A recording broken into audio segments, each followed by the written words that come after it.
Bueno, buenas tardes, docente y compañeros. A continuación, entonces, les voy a relacionar mi actividad número 2 de modelos administrativos. Entonces, para comenzar, el modelo que yo escogí fue el modelo de Taylor. Pues acá les doy como los primeros aportes para contextualizarnos un poco acerca de este modelo. Entonces, lo que busca el modelo es generar una organización del trabajo, donde la división de las distintas tareas del proceso de producción es como lo que más prima. Fue un método de organización industrial, generalmente pues se comenzó a trabajar fue en todas las empresas a nivel industrial o fábricas. La idea era poder aumentar la productividad y evitar el control del obrero que él tenía sobre la actividad como tal.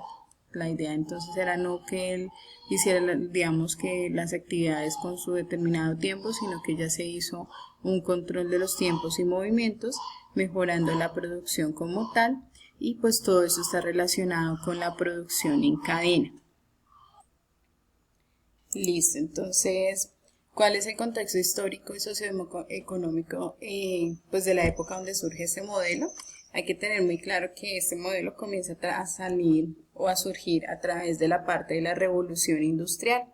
Tengamos en cuenta que la revolución industrial fue un cambio bastante grande, porque ya el trabajo entonces no se hacía en la parte, digamos, tanto como en los campos, el cultivo ni nada de eso. Entonces era una transformación tanto económica, tecnológica y social, y ya esta economía entonces deja de ser rural y está fundamentada más en la parte más urbana, industrial, y pues el trabajo comienza a hacerse de manera más mecanizada. ¿Cuáles son las principales empresas o sectores industriales donde se piensa utilizar? Pues se piensa utilizar en la mayoría de las fábricas. Recordemos que pues Taylor comenzó a trabajar también en fábricas, él fue un jefe también de departamento de las fábricas, entonces el modelo se comienza a implementar en este tipo de empresas. Entonces se crea un nivel de mando interno al interior de las organizaciones. Lo que les decía, se generan jefes por departamentos, entonces ya el control no está a nivel externo por contratistas, sino al interior de la organización. Se introducen las primeras funciones de recursos humanos, debido a que ya hay un jefe y este comienza a supervisar las labores. Se hacen recorridos por las fábricas para pues hacer la supervisión y el diligenciamiento de planillas de registros de producción. Se hacen visibles entonces acá ya cuáles son los costos directos o indirectos que genera la producción como tal, y se comienza a hablar de la remuneración del trabajo en cuanto a productividad.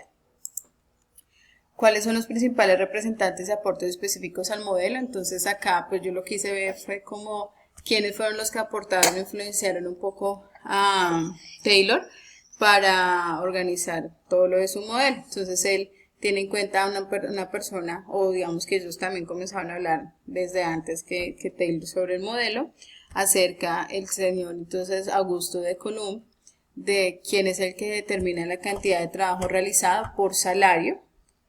Hace todo lo que tiene que ver con maximizar rendimientos antes del cansancio de las personas, y habla de todo lo que tiene que ver con salario, remuneración y clima. Y también está influenciado por Descartes, donde se trabaja lo del paradigma mecanicista, donde él considera que los átomos interaccionan de manera mecánica por un movimiento lanzado por Dios. Entonces yo creería que, haciendo la analogía, tiene que ver pues que las personas al interior de la organización también trabajan de manera mecánica, teniendo en cuenta pues los movimientos que tienen que hacer para llevar a cabo este trabajo.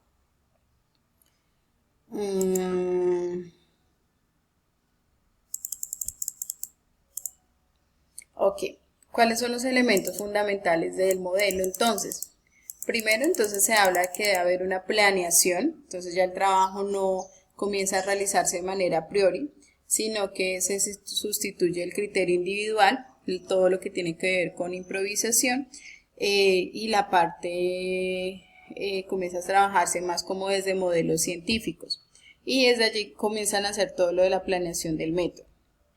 Hay que hacer una preparación del trabajo, entonces también, que esto me parece importante, se comienza a trabajar todo lo de la selección del trabajador, teniendo en cuenta sus aptitudes, y también se comienza a entrenarlos y capacitarlos pues para que hagan el trabajo adecuadamente. También se comienza a evaluar la preparación y disposición de las máquinas y los equipos para que sean óptimas para desarrollar el trabajo y se tiene en cuenta la disposición física de las herramientas y de las materias que se deben utilizar, los materiales. Hay un control sobre el trabajo, entonces sobre la ejecución que debe ser organizada el trabajo, y la gerencia comienza a cooperar en dicha actividad o a coordinar, supervisar dicha actividad para que se ejecute adecuadamente. Y la parte de la ejecución entonces distribuye de manera distinta las funciones y responsabilidades para que todo sea más disciplinado y pues por ende más organizado. ¿Qué técnicas y herramientas utilizaba este modelo? Entonces se tiene en cuenta todo lo que tiene que ver con estudios de tiempos y movimientos para hacer la tarea más efectiva y generar mayor productividad, que también es un término que se comienza a utilizar acá en este modelo, y todo lo de estudios de remuneración. ¿Cuáles son, digamos, que la contribución del modelo para el desarrollo administrativo?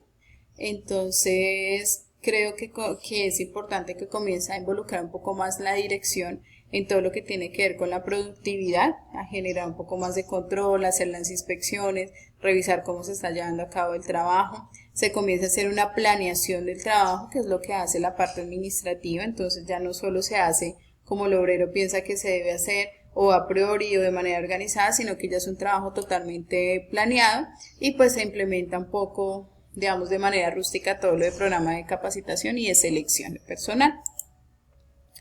¿Cuáles son las principales críticas de pronto que se evidencian en este modelo? Primero, que entonces hay un mecanismo de la administración científica, entonces se critica la poca atención que se le dio al modelo al ser humano, entonces se centra más en la importancia de las tareas y los factores de tiempo de reacción y movimientos, pero la persona no se tiene en cuenta como persona como tal, sino que se ve como una máquina, entonces por eso a veces también es llamada teoría de máquina, porque no se le da la importancia a estos como tal. En segundo apartado, entonces, hay una extrema especialización del operario, entonces se basa en la forma en que se deben organizar las tareas, pero no se tiene en cuenta nada de la satisfacción de los trabajadores y se viola un poco la dignidad humana porque pues el trabajo a veces no es en las condiciones adecuadas para realizar. Se tiene una visión microscópica del hombre, es decir, que se toma al hombre como una persona individual, pero no se tiene en cuenta que es un ser social, que trabaja de manera social, y tampoco se tiene en cuenta la parte de fatiga y dolor muscular, que pues es un tema muy importante que actualmente sí se está abordando. Y la ausencia de comprobación física, entonces es un modelo que se trató de presentar como una ciencia sin, digamos, los argumentos o las comprobaciones científicas que esto requiere. Este documento pues fue recuperado de esta referencia.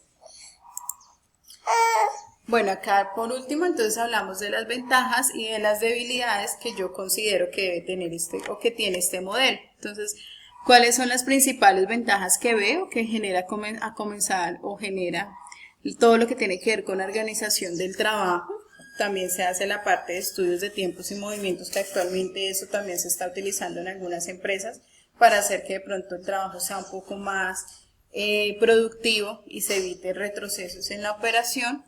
Entonces se habla de toda la parte que tiene que ver con productividad y algo que está muy ligado a mi profesión, pues es lo que tiene que ver con los primeros aportes de proceso de selección y capacitación de personal para contar con las personas o los trabajadores idóneos para realizar la función.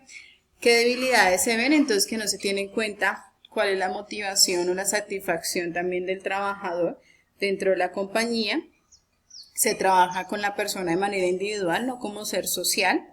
Se centra únicamente en la productividad y le resta un poco de importancia a todo lo que tiene que ver con fatiga y se ve la visión de las personas como máquinas. Entonces, pues actualmente considero que en algunas empresas, sobre todo cuando son fábricas y tienen que ver con todo lo de productividad, algunos apartados, no todos, sí se están utilizando de este modelo. Creo que pues la mayoría de las empresas pues toman algunos apartados de esto como la parte de las supervisiones, de las inspecciones, el diligenciamiento de planillas, el control de tiempos y movimientos, que sea todo muy organizado, que sea planeado, pero ya no se ve la persona solo como la máquina que ejecuta, sino que también se tiene en cuenta cuáles son sus motivaciones, qué otros criterios de pronto están afectando directamente en la producción.